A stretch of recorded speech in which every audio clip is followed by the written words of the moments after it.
Os invito a abrir vuestras Biblias en la carta que el apóstol Pablo escribe a la iglesia de Corinto, en 1 Corintios, el capítulo 1.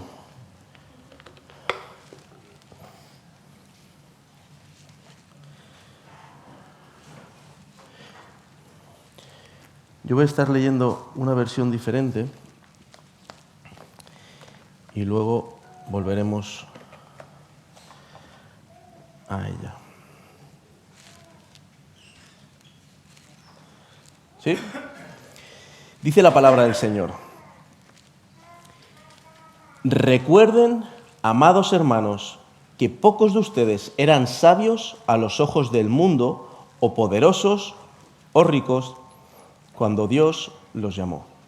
En cambio, Dios eligió lo que el mundo considera ridículo para avergonzar a los que se creen sabios, y escogió cosas que no tienen poder para avergonzar a los poderosos. Dios escogió lo despreciado por el mundo, lo que se considera como nada, y lo usó para convertir en nada lo que el mundo considera importante. Como resultado, nadie puede jamás jactarse en presencia de Dios. Dios los ha unido a ustedes con Cristo Jesús. Dios hizo que Él fuera la sabiduría misma para nuestro beneficio. Cristo nos hizo justos ante Dios, nos hizo puros y santos y nos liberó del pecado. Por tanto, como dicen las Escrituras, si alguno quiere jactarse, que se jacte solamente del Señor. Hasta aquí la palabra del Señor. Creo que no he dicho los versículos, pero espero que los hayáis pillado. Por vuestras caras es un sí. Muy bien. Pablo está hablando a una iglesia que conoce muy bien, la iglesia de Corinto.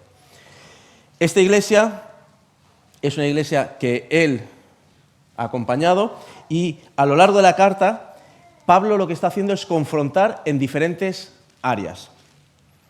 En concreto, a lo largo de toda esta carta, confronta 4 temas que él considera que se tienen que reajustar y que la iglesia no está viviendo acorde al Evangelio que se le ha revelado por medio de la palabra predicada. Este pasaje que acabamos de leer es la respuesta, la solución que el Evangelio da a un conflicto que Pedro ha identificado por medio de la familia de Cloé, que es que ahí empieza a haber una división en la iglesia, empiezan a haber grupitos en la iglesia. Entonces Pablo lo que está haciendo es dar la solución. Él lo que hace es define el error en cada uno de estos 4 aspectos a lo largo de la carta, explica lo que el Evangelio dice al respecto de este error y luego les muestra cómo ellos no están caminando en relación, en consonancia con lo que dicen creer, con la palabra que Cristo se ha revelado, de la palabra de Cristo revelada a ellos.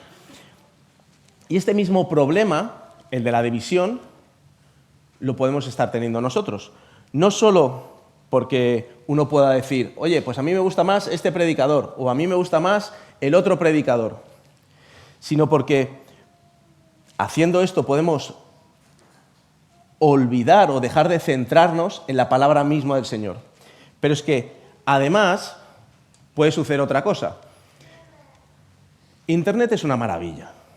Es una mina de cosas buenas. Si uno quiere invitar a su esposa, ¿no? A la Fabri, por ejemplo, quiere mirar cómo bendecir a su querida y amada Karen, que va a ser, bueno, ya sois padres, pero la vais a tener en brazos y la quiere cuidar y dice, ¿qué spas para mamás pueda haber? Pues se mete en Internet, mira referencias, sugerencias y encuentra el mejor valorado para agasajarla, ¿no? Si uno no encuentra el libro que quiere en la librería de la iglesia, ¿qué hace? Se mete en la página de Internet y busca. Y además te lo dejan en casa. Es una maravilla. ¿Qué más podemos hacer en Internet? Si no tienes la bendición de reunirte en la celebración del domingo con tus hermanos, por el motivo que sea, puedes meterte en la página de la iglesia, que ya Walter ha mencionado, iglesiamallorca.com, y a partir de ahí puedes coger un enlace y acabar viendo el vídeo o el audio de la predicación. Pero Internet también es un lugar en donde encontramos otras muchas cosas. y hay que discernir. Allí podemos encontrar vídeos, opiniones acerca de un tema, del otro tema, comentarios en redes sociales acerca de si esto debería haber sucedido o lo otro no debería haber sucedido. Y eso puede llevarnos a ciertas preferencias, gustos, que no están mal en sí mismo. Podemos tener opiniones distintas, ¿no? Pero que mientras eso no nos separe del corazón del otro, no haya división. Este problema de la división en Corintio tiene que ver, y ahora vamos a leer este pasaje, en que unos hermanos decían, no, si yo soy de Cefas, yo soy de Apolos, yo soy de Pablo, como si de clubes de fútbol se tratara. Es como si ahora dijéramos, unos somos del Madrid, otros del Barça, otros del Atlético, ¿no? Y que mi identidad estuviera puesta en la preferencia, en el gusto de este, el otro o el de más allá. Y este es el problema. Y Pablo viene a decir, a ver, parad. ¿Acaso yo he muerto por vosotros? ¿Acaso yo os he bautizado? ¿Acaso puede estar separado el cuerpo de Cristo? ¿Puede estar dividido? Entonces, ¿de qué estáis hablando? ¿De que uno sois de uno o del otro? Pablo está mostrando la solución. El problema no era simplemente tener gustos diferentes, sino convertir estas preferencias humanas basadas en la sabiduría de unos u otros en un motivo de orgullo o división. Y esto lo podemos leer en los versículos 17 al 19 de este mismo primer capítulo. Dice Pablo, pues Cristo no me envió a bautizar, sino a predicar el Evangelio. Y eso sin discursos de sabiduría humana, para que la cruz de Cristo no perdiera su eficacia. Me explico. El mensaje de la cruz es una locura para los que se pierden. En cambio, para los que se salvan, es decir, para nosotros, este mensaje es el poder de Dios. Pues está escrito, destruiré la sabiduría de los sabios y frustraré la inteligencia de los inteligentes. Pablo lo que está diciendo es, vale, aquí tenemos un problema. Tú te crees que porque te guste más este, porque te parezca más sabio el otro o el de más allá, eso te está haciendo dividirte del cuerpo, te está haciendo hacer grupitos y eso te está haciendo jactarse, enorgullecerte y decir, yo soy de este porque es mejor, yo soy del otro porque es mejor. Y Pablo lo que está diciendo es, espera. El cuerpo no puede estar dividido. Si nosotros somos de alguien, es de Cristo mismo. Y este Cristo es el que yo os prediqué. Y os prediqué no con sabiduría, con grandes palabras, elocuentes palabras, con gran homilética, sino que los prediqué de manera sencilla, ¿para qué? Para que fuera la cruz de Cristo la que se os revelara y tuvierais conocimiento de la verdad, de Dios mismo. Y por eso en esta mañana quiero que juntos podamos ver cómo estas palabras de Pablo a la iglesia de Corinto tienen cabida y eco en nuestras vidas en el día de hoy. Por eso le he puesto a la palabra de hoy, vivir sabiamente, porque creo que es la invitación que Pablo está haciendo a la iglesia de Corinto. Les está explicando cómo se puede vivir de una manera sabia según Cristo revelado. Así que, para vivir sabiamente debemos conocer nuestro llamamiento. Hermanos, dice Pablo, consideren su propio llamamiento. No muchos de ustedes son sabios, según criterios meramente humanos. Tampoco son muchos los poderosos, ni muchos los de noble cuna. Pablo está haciendo una invitación, un llamado a parar, a revisar el llamado que tenemos en Cristo Jesús, a reconocer ciertos aspectos de nuestra vida, de nuestra condición, y pararse a reflexionar hacia dónde están caminando. Y esta es la primera pregunta que os quisiera hacer. Como tú estás caminando, ¿es caminando como caminaría un hijo de Dios? Este conflicto que estaban teniendo, ¿era evidencia de hijos de Dios o era que se habían desviado un poco del camino. La sabiduría bíblica nos obliga a revisar a la luz de las Escrituras y delante del Señor cómo estamos caminando. Porque todos caminamos de manera no sabia en algún aspecto de nuestra vida. Hay algún área en el que no estamos caminando como entendemos que deberíamos caminar como hijos de Dios. Esto es una realidad para todos, ¿no? ¿Sí o no? Sí. Gracias. Yo soy el único que necesita misericordia del Señor. Bien. Pero es que además, con el caminar, con el paso del tiempo, puede ser que nosotros caminemos de manera automática. Y no lo hagamos conscientemente, pero empecemos a caminar sin plantearnos estas preguntas. ¿Esto qué estoy haciendo yo ahora? ¿Lo debería hacer como hijo de Dios? ¿Esto que estoy hablando ahora, debería hacerlo como hijo de Dios? Porque de manera sencilla, y para empezar, vamos a decir que caminar sabiamente es vivir como hijo de Dios. Entonces, la primera pregunta que se deberían hacer estas personas que estaban diciendo si eran de Cefas, de Apolos, de Pablo, es: ¿esto es sabio? ¿Cómo puedo saber si es sabio o no? ¿Esto que estoy haciendo, lo debería estar haciendo un hijo de Dios? Y esta invitación también la tenemos para nosotros hoy. El mundo entiende la sabiduría como ¿qué? Poder, prestigio, capacidad, éxito. Si tú eres sabio, te debe ir todo bien. Si no, señal de que no llega bien las cosas arriba. Pero Dios revela su sabiduría en la cruz del Calvario. Por eso Pablo les pide que paren y que miren a la luz de las Escrituras de la palabra revelada. Paréntesis, tened en cuenta que en aquel momento no tienen las Escrituras como las tenemos nosotros, sino que vienen de una tradición oral y están recibiendo. Entonces, de aquello que oísteis, de aquello que nosotros leemos, que se nos ha predicado, que conocemos, que podemos alcanzar hoy en día, ¿estamos caminando como hijos de Dios? Porque Dios no nos llamó por nuestro valor. No nos llamó porque fuéramos los más guapos, los más inteligentes, los más fuertes, los más divertidos, porque fuéramos del Barça. No, nos llamó sin mérito alguno. Lo siento, pero es que como hemos ganado la Liga y estábamos... Perdón, prometo contenerme y no hacer más bromas de esto. El creyente lleno del Espíritu está ocupado con Cristo porque sabe el valor que tiene y no se despista haciendo cosas para conseguir valor.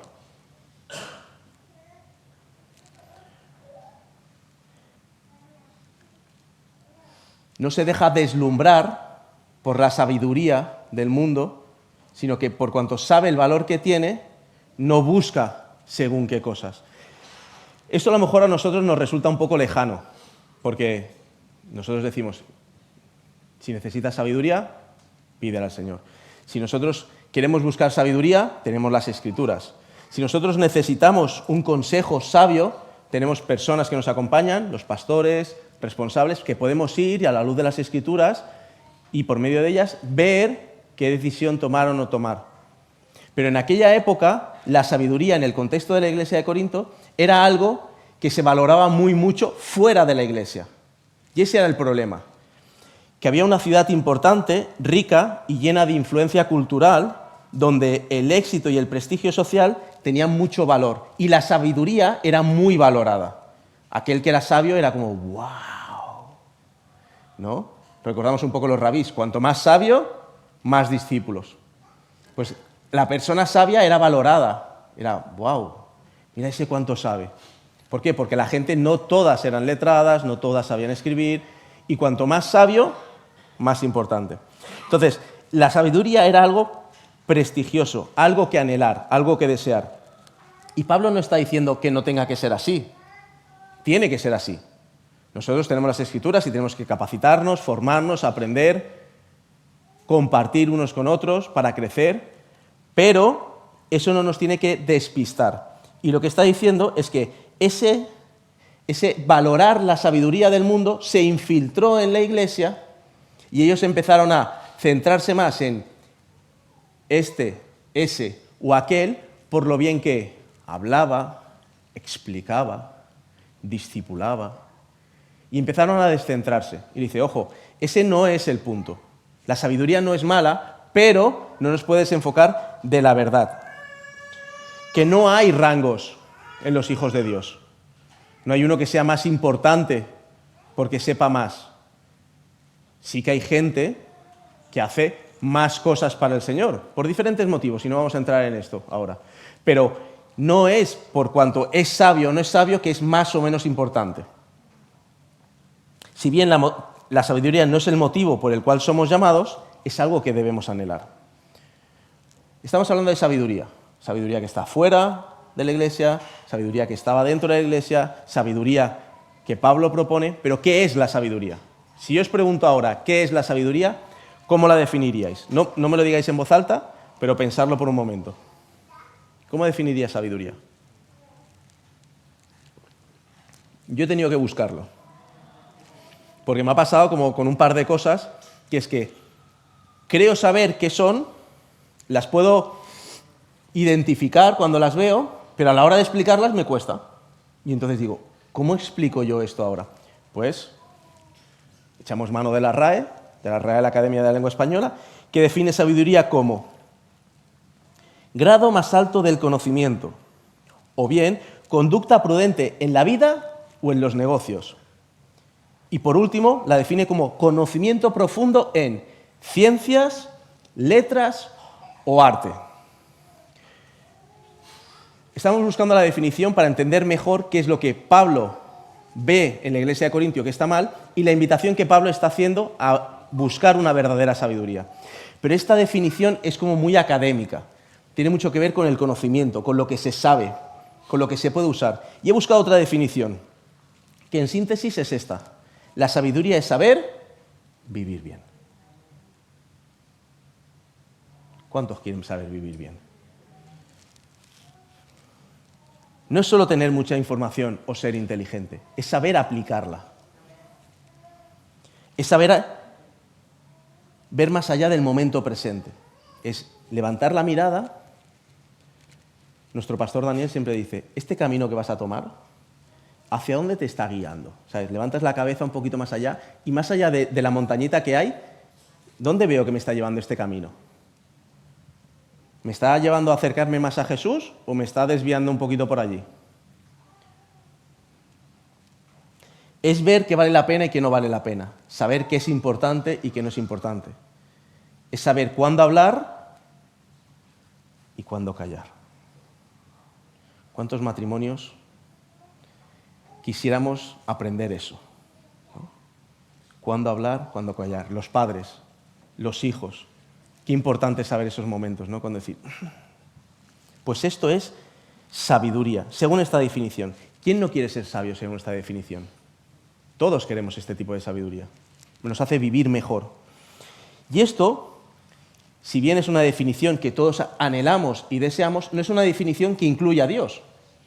Es buena, es necesaria, es algo que podemos anhelar, que tiene atisbos de Dios, pero no tiene a Dios mismo. Entonces, ¿qué es la sabiduría según Dios? Bueno, si yo os pregunto, la sabiduría de Dios empieza con el temor a Dios. Si uno quiere ser sabio, ¿cómo tiene que empezar? Temiendo a Dios. Pero no un miedo, sino una reverencia, sabiendo que Él es más grande que yo, que sus pensamientos son mejores que los míos. Dicho de otra manera, el insensato es aquel que busca su propia voluntad. Si tú quieres que la vida te vaya mal y caminar sin sabiduría, busca tu voluntad. Y te aseguro que vas a acabar mal. Sin embargo, el sabio, ¿quién es? Aquel que dice, ojo, por cuanto te temo, te considero, te reconozco, Señor, ¿qué tienes tú que decirme a mí acerca de esto? ¿Qué decisión tengo que tomar en esto y en esto? ¿En qué cosas me tengo que fijar a la hora de tomar esta decisión o la otra? Este camino o el otro. Señor, esto que voy a emprender, esto que voy a hacer, esto que voy a dejar de hacer, ¿lo haría un hijo tuyo? Porque vivir sabiamente no es pensar como el mundo piensa, es vivir centrados en Cristo. Para vivir sabiamente hay que saberse escogido. Pablo dice, pero Dios escogió lo insensato del mundo para avergonzar a los sabios y escogió lo débil del mundo para avergonzar a los poderosos. También escogió Dios lo más bajo y despreciado y lo que no es nada para anular lo que es, a fin de que en su presencia nadie pueda jactarse. ¿Qué palabra se repite? Buenos días. ¿Cómo estamos? Ese es el segundo punto. ¿Cuál es la palabra que se repite? Buenos días. ¿Cómo estamos? Voy a pedir que lo volváis a decir. ¿Cuál es la palabra que se repite? Escogió. ¿A quién escogió Dios? ¿A mí? Nos escogió a nosotros. Yo no sé si tú has crecido en la iglesia, si eres pequeñito como la bebé que acabamos de presentar, y desde que te presentaron en la iglesia no has salido de la iglesia. No sé si te has convertido ya de mayor, casado, sin casar, ya en la tercera edad, no lo sé. Pero Dios te escogió. Si tú has creído que Cristo es quien dice ser, que murió en la cruz cargando tus pecados, que resucitó al tercer día, que ascendió, que dio su Espíritu Santo y que va a volver a por la iglesia, si tú crees eso, has respondido al llamado del Señor. A que el Señor te miró y te dijo, a ti me voy a revelar. ¿Eres consciente de que el Señor te ha escogido? ¿De que no es fruto al azar? No es que seas el más guapo, el más inteligente. No es que hayas nacido en una familia cristiana o no.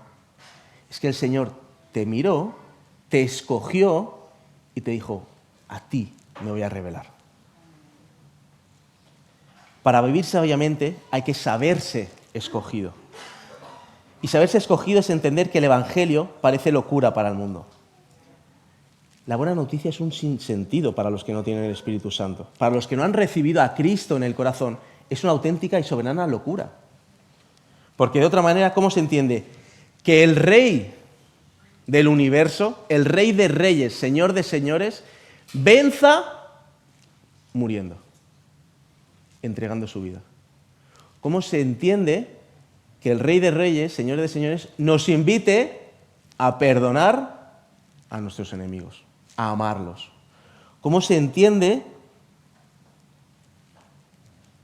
que tengamos que negarnos a nosotros mismos? En medio de una sociedad que nos dice, exáltate, ¿no? Levántate, promociónate, lucha por tus derechos, di al mundo lo que vales, demuestra de qué pasta estás hecho. El reino de Dios, la sabiduría del reino de Dios nos dice, niégate a tú mismo. Busca el bien del otro antes que el propio. En las relaciones, en los matrimonios, en las amistades, busca el bien del otro antes que el propio. Dice que los últimos serán los primeros.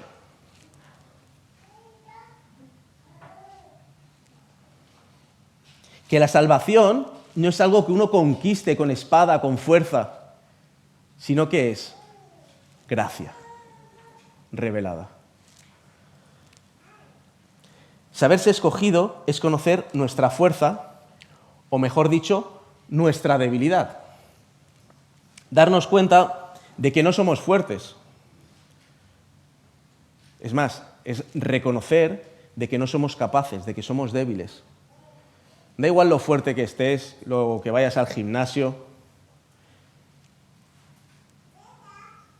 Nuestra incapacidad para acercarnos a Dios es total.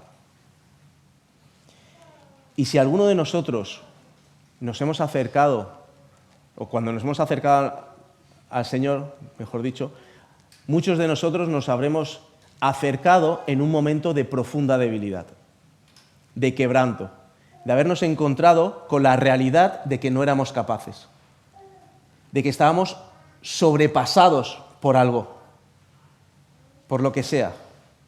Y en ese momento de debilidad pudimos alzar la mirada al cielo y decir, Señor, ayúdame, te necesito.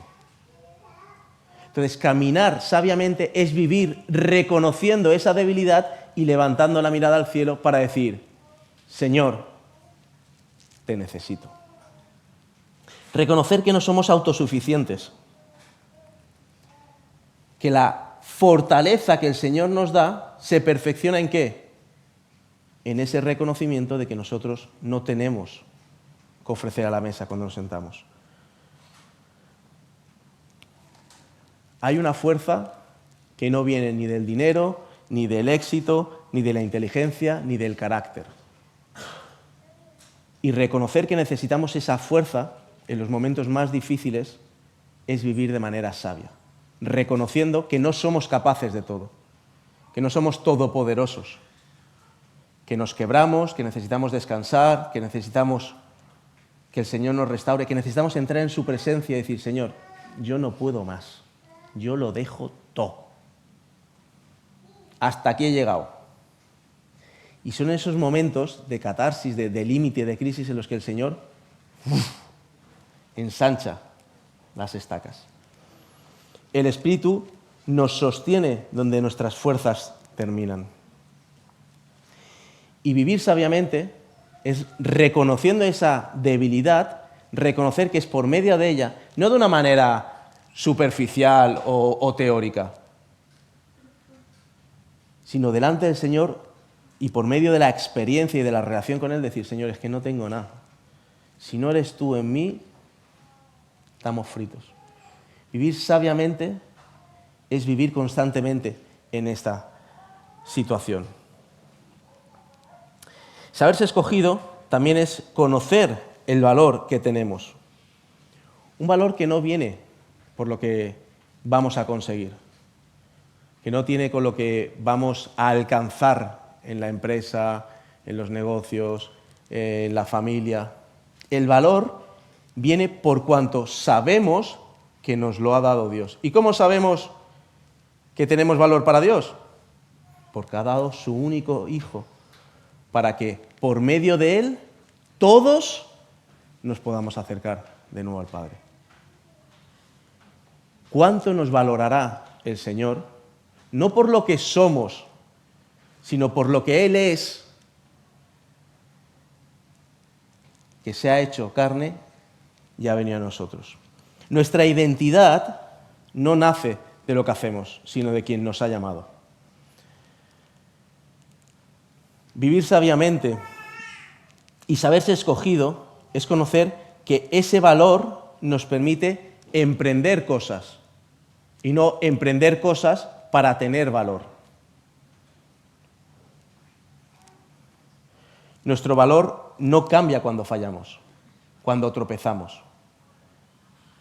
Si nosotros, una cosa es vivir en pecado, en el pecado, de manera constante, hacer una residencia, un chalet ahí, o hacerlo con la mirada puesta en el cielo y reconocer que somos todavía seres humanos que estamos en proceso de transformación y que tropezamos y que por su gracia y misericordia podemos levantarnos, confesar nuestros pecados a nuestros hermanos, rendir cuentas, ser abrazados y entender que aun en esos momentos de tristeza, de uno sentirse sucio, de fallar, nuestro valor no cambia delante del Señor.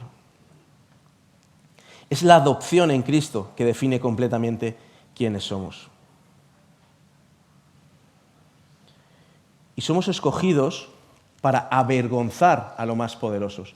Esto no quiere decir que nosotros seamos estúpidos, que no tengamos fuerza, que no. No, lo que está diciendo Pablo es, todos esos aspectos que para ellos son importantes no tienen valor ninguno para alcanzar la verdadera sabiduría. Porque la verdadera sabiduría no se alcanza ni con esto, ni con eso, ni con aquello, sino que se alcanza por cuanto Cristo se ha revelado a nuestras vidas. Y entonces podemos caminar con verdadera sabiduría. El día de mañana, cuando estemos delante del Señor, y todos vamos a estar delante del Señor, desde Elon Musk a cada uno de los que estamos aquí, cuando estemos delante del Rey de Reyes y el Señor de Señores, no habrá nada que presentar a la mesa, sino si conocemos a Cristo y Cristo nos conoce a nosotros.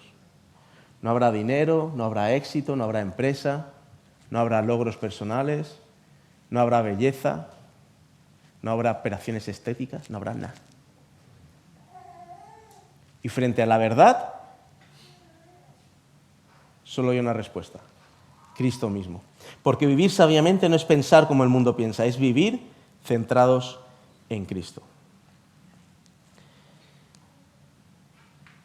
Para vivir sabiamente, este es el último punto, hay que saber que Jesús es nuestra sabiduría.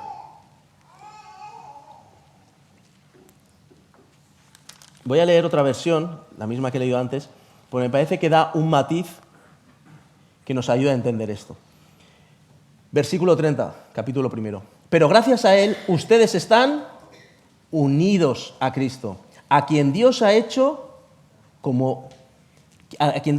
nuestra sabiduría, es decir, nuestra justificación, santificación y redención.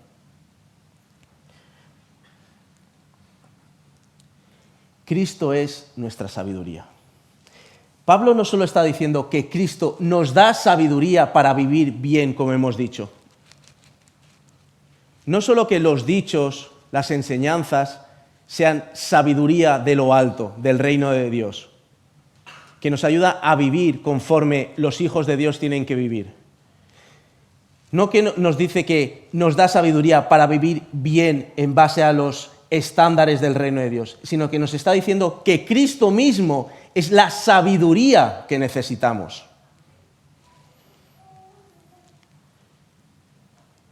Nos está hablando de ser redimidos, ser justificados y ser santificados. Cada una de estas palabras tienen una connotación profunda y no voy a ser torpe e intentar explicar algo tan complicado cuando tantos y tantos hermanos han escrito y tantos libros intentando explicarlo. Pero voy a intentar sintetizar para que podamos, como hemos hecho antes con la sabiduría, que son palabras que entendemos, que podemos oler y reconocer, pero que nos cuesta definir. Pues vamos a quedarnos con esto. Para vivir sabiamente debemos conocer por causa de quién hemos sido redimidos. Por causa de quién hemos sido liberados. Cristo Jesús nos ha liberado. Nos ha liberado de la paga del pecado, que es la muerte. Vivir sabiamente es reconocer que lo que merecíamos no lo tenemos, sino que tenemos aquello que no merecemos, por medio de la gracia y misericordia. Y por medio de esta tenemos una nueva vida y somos adoptados, injertados. Vivir sabiamente, para vivir sabiamente debemos conocer cómo hemos sido justificados. Y aquí otra palabra.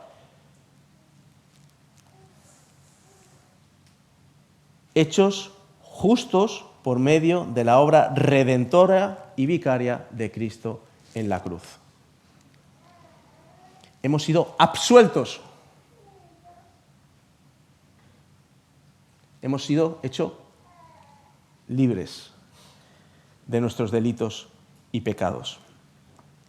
Para vivir sabiamente debemos conocer cómo hemos sido santificados. No solo apartados para Dios, no solo reconocer, decir, iba por aquí, me arrepentí, empecé a ir hacia Dios y por tanto estoy apartado para Dios, estoy caminando en dirección a Dios constantemente, sino que además estoy siendo transformado a la imagen de Cristo. Entonces, ¿quieres preguntarte si tu caminar es sabio? ¿Estás siendo transformado por el Señor? ¿Estás permitiendo que la obra del Espíritu Santo se lleve a cabo en tu vida? ¿Estás permitiendo que el Espíritu Santo te muestre aquellas cosas que son difíciles de aceptar? El pecado, la miseria, y poderlas así reconocer, arrepentirnos, es decir, cambiar de camino y ser transformados por su Espíritu cada vez más a la imagen de Cristo. ¿Estás viviendo sabiamente? Cristo nos libera, nos declara justos y nos transforma, porque es la cruz la que redefine la sabiduría. Vivir sabiamente no es pensar como el mundo, es vivir centrados en Cristo. A modo de conclusión, Pablo lo que le está diciendo a la iglesia de Corinto y lo que nos está diciendo a nosotros es que debemos vivir unidos. No dejando que entre cosas como la sabiduría y nos desenfoquen, sino que caminemos sabiendo que Cristo no solo nos da sabiduría para vivir bien, sino que nos da justificación, redención y santificación.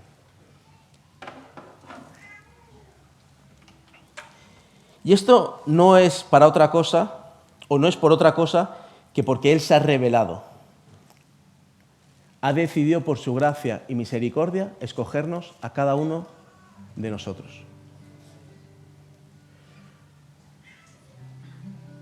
No es azar, no es casuística, no es que Dios te miró y te dijo, a ti me quiero revelar, a ti.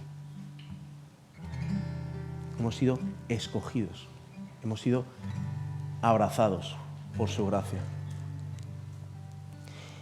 Y si vivimos de esta manera, con este tipo de sabiduría, no hay motivo para jactarse, enorgullecerse de nada. Si algo tenemos, porque el Señor nos lo ha dado, sean dones espirituales, talentos naturales, porque eres muy guapo, muy guapa, sea lo que fuere, no es motivo de jactancia. No es motivo de glorificarse. Dice Jeremías 9:24, si alguien ha de glorificarse, de gloriarse, que se gloríe de conocerme y de comprender que yo soy el Señor, que actúe en la tierra con gran amor, derecho y justicia, pues es lo que a mí me agrada, afirma el Señor. El Señor no ha hecho justicia con nosotros. El Señor ha hecho gracia con cada uno de nosotros. Y nos invita a vivir de manera sabia. Si hemos sido alcanzados, no podemos vivir de cualquier manera. El Señor nos llama a ser sabio. Y este tipo de sabiduría aplicada en nuestro diario vivir hace que caminemos seguros y en misión. ¿Seguros en qué sentido? Yo ya no tengo que buscar mi valor. Yo ya no tengo que mendigar amor. Yo ya no tengo que preocuparme por alcanzar a Dios, porque Él ya me ha alcanzado. Y por cuanto yo ya sé que he sido justificado, redimido y estoy en un proceso de santificación, a mí no me preocupa lo que puedan pensar fuera o no pensar. No tengo que estar hiper mega capacitado intelectualmente. Como Pablo, puedo salir y predicar solo la cruz. Será locura para muchos, pero para aquellos que han sido escogidos, elegidos por el Señor, es salvación. Así que os animo. Antes he dicho en el primer culto el lunes, pero os animo desde ya. Hará que cuando salgamos, no solo caminemos sabiamente para vivir mejor, sino para que otros puedan conocer al Señor. Y entender que no va a ser por nuestro esfuerzo, nuestra retórica, nuestra apologética, sino que, como dice Jesús en Lucas 10:21, lleno Jesús de la alegría por el Espíritu Santo, dijo: Te alabo, Padre, Señor del cielo y de la tierra, porque habiendo escondido estas cosas de los sabios e instruidos, se las has revelado a los niños. Sí, Padre, porque esa fue tu buena voluntad. El Señor se revela a quien quiere. Nuestra labor es ir y predicar. Amén. Señor, te damos gracias por tu palabra. Gracias, Señor, primeramente por habernos escogido. Señor, gracias porque aún eso resuena en nosotros, incapaces muchos de nosotros de aún entender por qué lo hiciste. Pero gracias, Señor, por vernos, por mirarnos, y a pesar de nuestras miserias, de nuestro pecado, de ser enemigos tuyos, tú nos alcanzaste, nos escogiste y nos invitas a vivir de manera sabia, con una sabiduría que no tiene que ver con el mundo, con la mirada puesta en ti, escuchando tu voz, entendiendo tus pensamientos, lo que tú quieres para nosotros. Gracias, Señor, por perdonarnos, hacernos libres y tener la paciencia de ir transformándonos a tu imagen, Señor. Señor, danos valor para compartir esta buena noticia, Señor, para que aquellos que no te conocen te puedan conocer. Te damos gracias en Cristo Jesús.